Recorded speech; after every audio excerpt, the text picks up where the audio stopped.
1, 2, 3.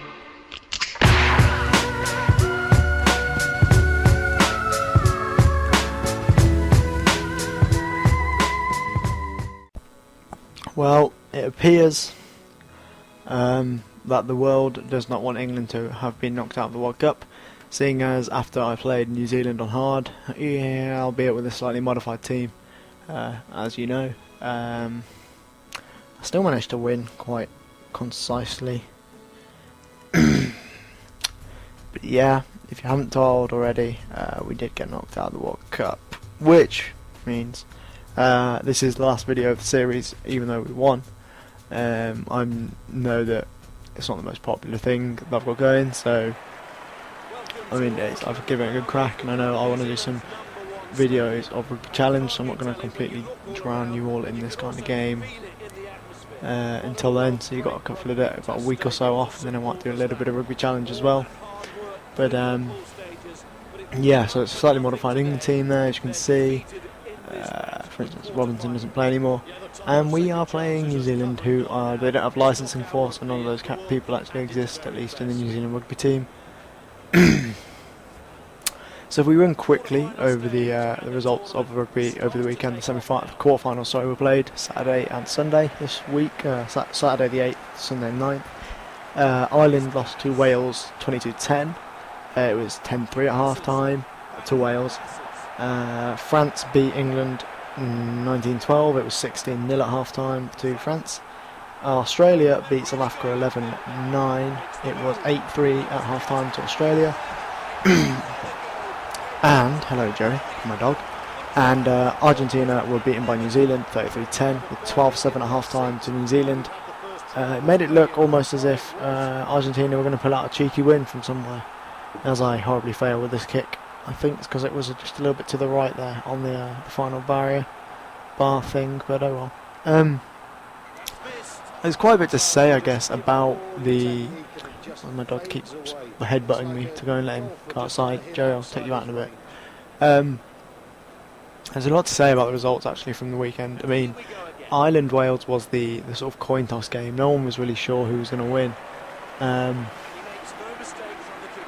So it got to the stage where, you know, it literally was one way or another, and you thought if Ireland turn up on the day and play with like we know Ireland can, it's likely they'll win, because when they play well, they really do play incredibly well. But Wales have been consistent, they've put a lot of effort into their game, and that's earned them a place in the semi-finals, which, correct me if I'm wrong, I think is their highest position ever.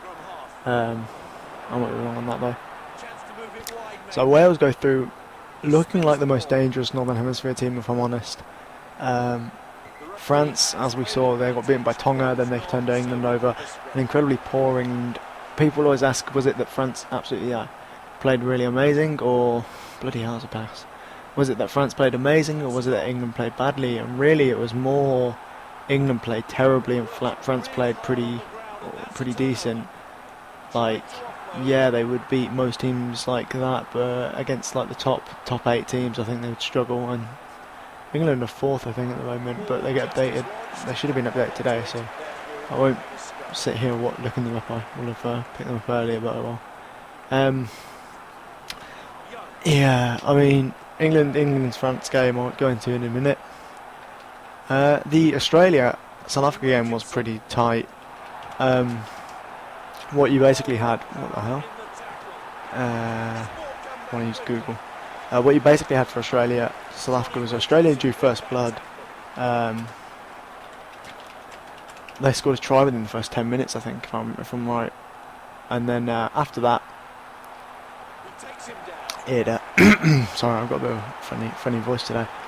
After that, South Africa pretty much dominated the game for the next like 70 minutes, really. Before at the end, in a line-out, I think it's Matfield pulled down the number 8 from Australia in the line-out, and this is what a line-out is, just there on the screen now.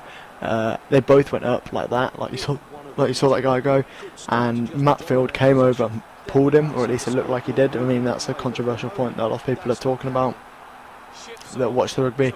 What did he pull him down, or was it just did he just fall and it looked like it? Either way, that's how the game played out, and either way, South Africa finally get a decision against them. You know, kind of Wales will be thinking that sweet victory or sweet revenge from James Hook not having that kick given, but yep, Australia got a penalty, slotted it through, and it took them to 11-9.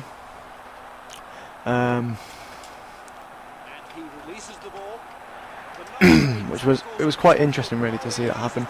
Yeah, just a quick thing, England had dropped to 6th from 4th after their loss to France, and France have jumped to 5th from 8th. Yeah, so he's kind of dropped quite a bit there. BBC Sport, back to this again. So yeah, I think Australia shouldn't have won it, to be fair. They didn't deserve to win it, but South Africa then again, on the other hand, didn't really finish any opportunities they got. I mean, I think they had a try disallowed from the forward pass, but it was forward, I think. It looked it from the camera angle, but then again, things like that always can go one way or the other if they're like that close that you can only tell from a camera angle. So again, South Africa just didn't have the luck on their side that day, even though it did look like they played much better, but oh well. Yeah, so New Zealand and Argentina, at one point at half time, to be fair, they were 12-7. That's a pretty close scoreline for against New Zealand, and they looked like maybe Argentina would repeat their third place finishing of last year by turning over another giant in the competition. If they knocked out New Zealand, I really don't know what would have come from that, to be honest. I think that would have been a really controversial turnout, seeing as Argentina would have then gone on to play Australia by that point, because New Zealand's quarterfinal was the final one. But yeah, no, New Zealand, they were close, and then Wipu, who stepped in as the kicker, I think he was playing 9, if I remember rightly. He kicked 7 penalties, I think, in the second half, or a large number of them in the second half, and that drew New Zealand's lead miles and miles in front of Argentina. As I said, the final score was 33-10, so fortunately Argentina didn't manage to keep up, because it's a bit of a shame really, but that's how it turned out. Yeah, England 12, France 19, a horrible scoreline. If anything, France deserved to have a larger scoreline in their favour, as I fucked that kick up terribly. That was a bit of a shocker. England went out there, first 5 minutes was great.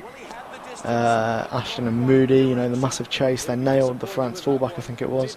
And it looked all of a sudden like we had some good attacking play in the first 5 minutes. Literally, I mean like the first 10 minutes maybe, at the very, very most.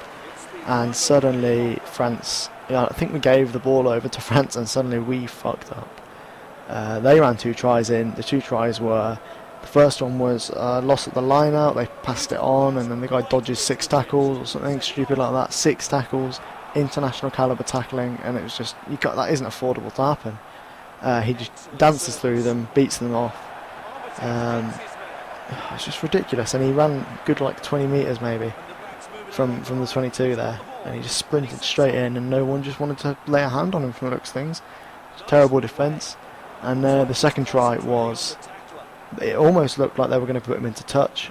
3 of them ran across, and then he flicked it inside to a guy running inside, and the 2 guys had drifted in to put the guy into touch with the tackler, and boom, easy try straight through the gap from 5 metres out. Bit of a disappointment, to be honest. England didn't look at it, didn't see it come in. Their defence was horrible defending, terrible tackling almost the entire game, to be honest. So we went at 16-0, and to be honest, all I could see happening was it getting worse. I had in the back of my mind, I always wanted them to win, but it really didn't look like anything was going to happen. I didn't see how they could develop anything, to be honest, from where they were. But they did manage to start to pull it back. They scored a try pretty early on, I think, through Foden, I think it was. Foden and Quato scored in the second half.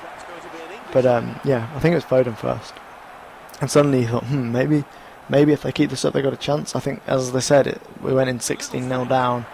He needed pretty much 2 converted tries and another try on top of that to get in front. Or actually, no, it's 2 converted tries and a penalty at one point, wasn't it? Because I think we came up to 14-16 or something like that, and we could have gone in front again. And really, it was down to us scoring again. If we'd scored, like, I know that sounds really stupid, but we had a phase of a lot of momentum going. and if we'd managed to score in the middle sort of 20 minutes of the second half again, we would have actually, I think we would have been able to edge it and take the game, but we didn't. Basically, every single time we had an opportunity, we would drop the ball, we'd throw it into touch, we'd knock it on, we would, if you're Toby Flood, you'd run through, make a fantastic break and throw it in the air. Twice he did that, I think. Another time, you know, we'd set up at phases and phases and phases, worked it into the 22 like I am now with New Zealand, kind of, and they throw it backwards. I think it was Youngs or Wigglesworth were on, throws it backwards, and suddenly Toby Flood's still running backwards, hits him on the back and we lose possession. And it's just like, what? How is it even possible that you're making mistakes of this caliber of mistake at this level? You're making not even schoolboy errors. Like, I think I've never ever seemed to recall seeing that when I've played for my rugby club for 11 years. Never seen someone not be paying attention and run back into the ball. And it's like, how can you be playing at top level like this and expect to be, you know, how can we even expect our international team to be making mistakes like that? It's atrocious. But yeah, England just played badly. France played well, but England played terribly. Really, really badly. It was just horrible to watch because there was just so many mistakes, no consistency, and just nothing happening. If we'd got through, we didn't deserve to have got through on that performance. If we'd somehow clutched it, yeah, I would have been happy, but I would have been like, wow, that was just like that random throwaway pass. Not quite as exaggerated as that, but it happens so many times. Just pass it to an empty space, not checking where they are, and that's a schoolboy error that we have to get, that gets drilled into us constantly when we're playing. At my level anyway.